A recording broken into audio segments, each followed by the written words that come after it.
Hey everybody, David here, and today I want to do a spoiler review for Black Widow. What did I think of the movie? Let's get right into it right now. When I first heard about this movie, I was a little worried when it was being said that it was going to take place after Civil War and before Infinity War, because I'm like, do we really need to know this story about Black Widow? And I'm gonna be honest, I'm super happy we did, because this movie I think turned out a lot better. I was excited about a Black Widow movie, but I'm gonna be honest, it was one of the movies that was maybe the least anticipated on my list, especially with all the other movies that they're coming out with.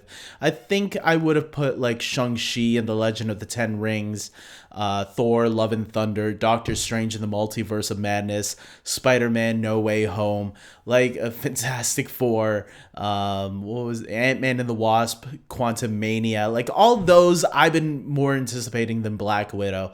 But I was still looking forward to Black Widow because I love the MCU, and I've enjoyed every movie that they've done. My least favorite being Ant-Man and the Wasp. Ant-Man and the Wasp. Yeah, the second Ant-Man movie. So going into this movie, I'm like, I don't know. And I'm happy to report I loved this movie. I thought Scarlett Johansson kicked so much ass, more ass than she has ever done before, and she just knocks it out of the park in this movie. I loved her. This is probably the best version of Black Widow I have seen. And before this, I think my favorite movie with the character was Captain America: The Winter Soldier. I think that movie utilized her the best. But now I'm happy to say that this solo outing of hers really gave her that character depth, and that her moment to shine was finally here, and I loved it. And I love the supporting cast, like Florence Pugh as Yelena, who clearly is going to be taking on the mantle of Black Widow. If you got to the end credit scene, there is an end credit scene in this movie, and I'll get to it a little bit later. But I can't wait to see this character again, because I thought Florence Pugh was fantastic, and her back and forth with Scarlett Johansson was a lot of fun and really great.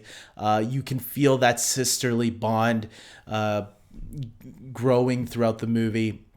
I really did love Rachel Weisz and David Harbour in this movie as well. I think David Harbour was hilarious, and I heard somebody say, I can't wait to see, like, they better give Red Guardian their own movie. If not a movie, for sure a Disney Plus series is coming for that character, because he was great. He was the funniest character in the movie.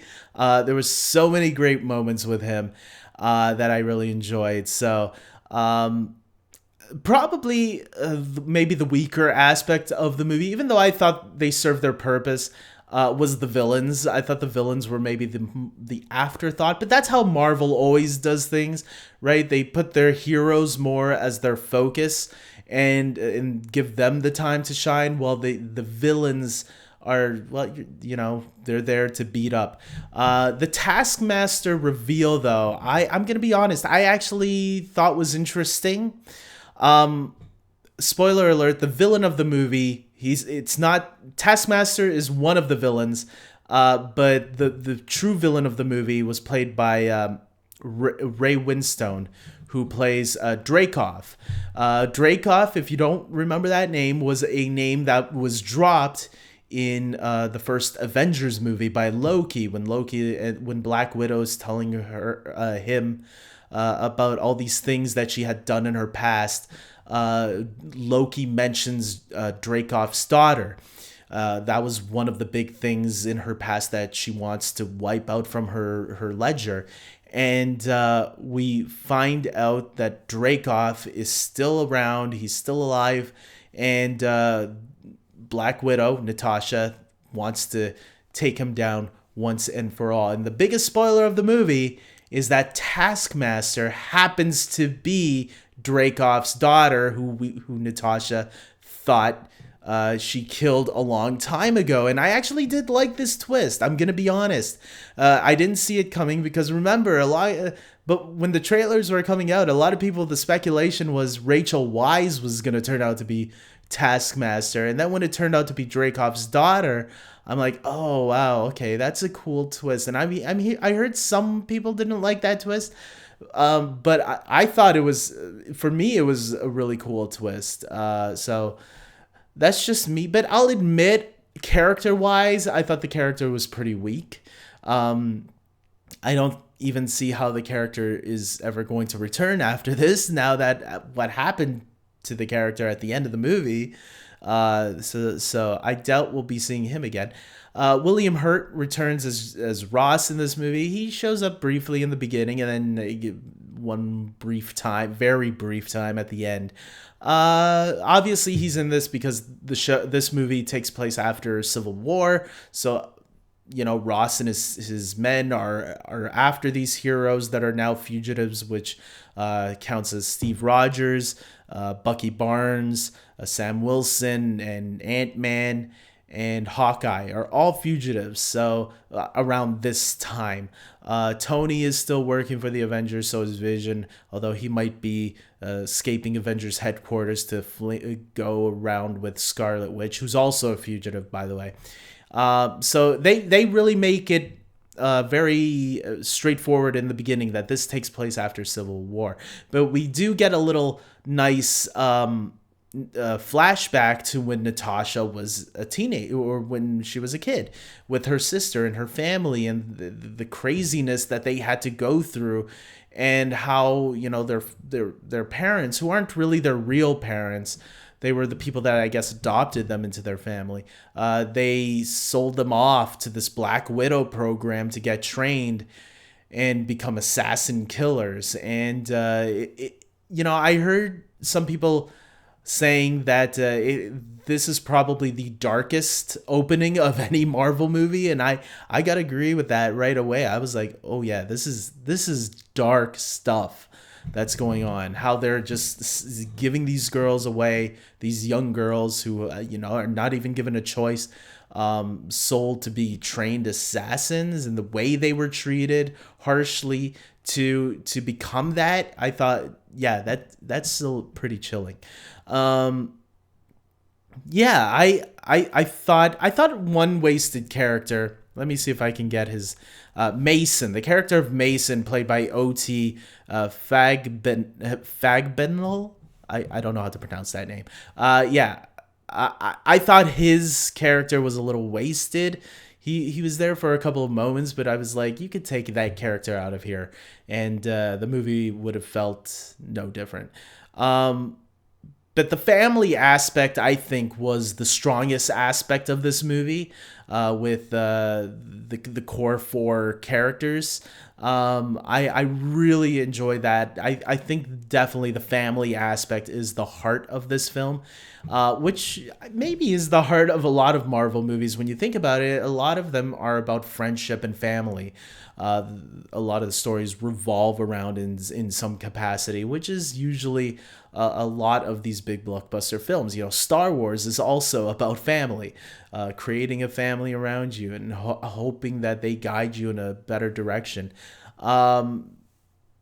So yeah, for that, I thought the story was nicely catered around that idea. And look, if they made a Black Widow 2 tomorrow, we know it probably won't follow Natasha, because we know how this movie ends up. They do set her up to go into Infinity War. They get her hair ready, white, and she flies off, and she even says, yeah, I might go and help out some people who are in prison right now, which clearly is indicating that she's gonna go meet Steve, and they're gonna go break the other ones out, and that's when eventually they'll get into Infinity War. Although I still think you would have to bring back, I guess, Captain America and Falcon to do another movie with, but I think to keep it on Black Widow, I think it's better to focus next on Yelena because she is currently still alive. Now let's get to the end credits where we do get a hint at where she will show up next. And there were already rumors that she was going to appear in this next. It looks like the end credit scenes do give us the idea that she is going to be in the Hawkeye series. That's right. We see Julia Louis-Dreyfus show up as Madame Hydra. I don't know if they haven't officially called her that yet, but in the comics apparently she's called Madame Hydra. I just don't remember her long name, so I'm not gonna pronounce it that way. But yeah, she shows up in this because remember this movie was supposed to come out before Falcon and Winter Soldier. But it's the first link up that we see with the shows and the movies. So when she showed up at the end, it was like, there's our first link up with these Disney Plus shows and these movies. So setting her up and getting her tricking Yelena to go after Clint Barton, that's an interesting twist. We know she already has the U.S. agent under her, John Walker, under her control too, I guess. Not control, but like she's clearly manipulating him too. Where will we see him next? Could we see him in the next Captain America movie, or could we see him somewhere else? It's going to be interesting to see how they juggle all these characters.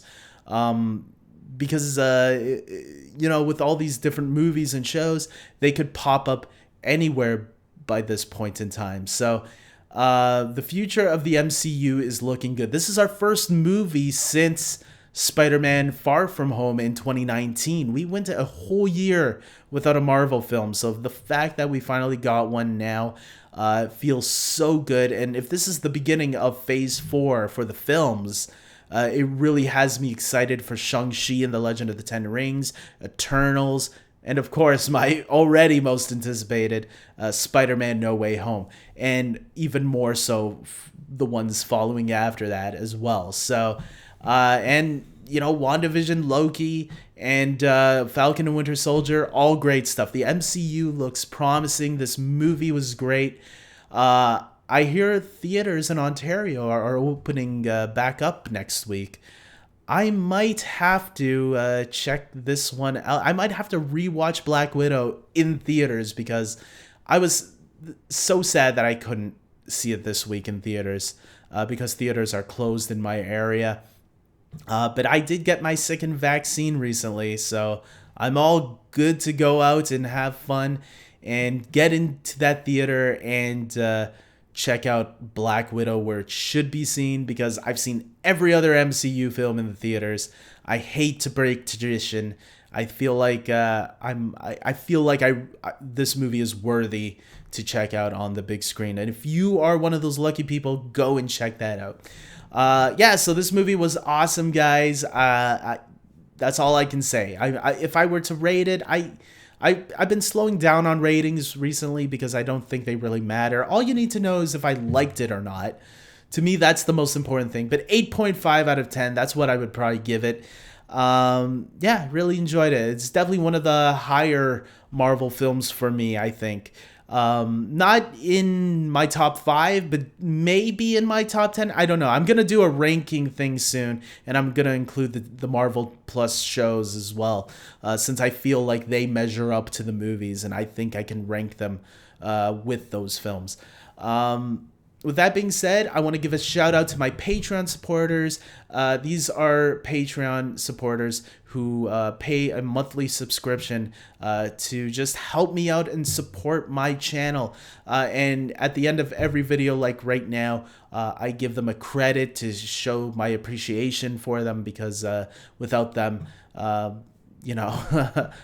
wouldn't be growing it. But it shows that people are believe in what I'm doing. They want to see me grow, and I really appreciate that. And that's why I gotta show my respect back to them by thanking them for their support. And if you guys want to be a Patreon supporter too, all you have to do is go to patreon.com/David Jordeo, where you can either pick a $5 or $10 subscription fee, and both of them right now are just the same. I just have a $10 one for anybody right now that wants to offer a little bit more if they can. I know it's not easy, and it's like, David, you're not offering me anymore. Hopefully one day I can, and then who knows, maybe we'll see if one day I can. But right now I'm expecting people to just do the $5 tier, because I mean, you're just getting a credit, so I get it, believe me. I'm not expecting too many to pick the $10 tier, but if you can, the faster we can get this channel to grow, the better. So yeah, I think that's about it, guys. So tell me, what did you think of Black Widow?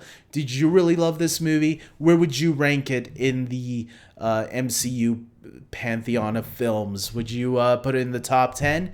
Would you put it in the bottom 10? There are 24 movies, so it's like, to me, they're all great movies. I enjoy every single MCU film. I think like I said, my least favorite is Ant-Man the Wasp. I definitely don't put it down there with those ones. Yeah, if not in the middle, definitely somewhere in the top 10. I guess the top 10 would be the middle, right? If you go to the bottom 10. Either way, I enjoyed this movie. Comment below. Hopefully, if you know other people that want more of an opinion on Black Widow, give them this link and they can see my opinion. And yeah, this is spoiler free. So, or no, this is spoilers. So talk any spoilers you want. Let's just get a discussion going. Was there anything I should have talked about? Let me know in the comment section. And until next time, everybody, take care.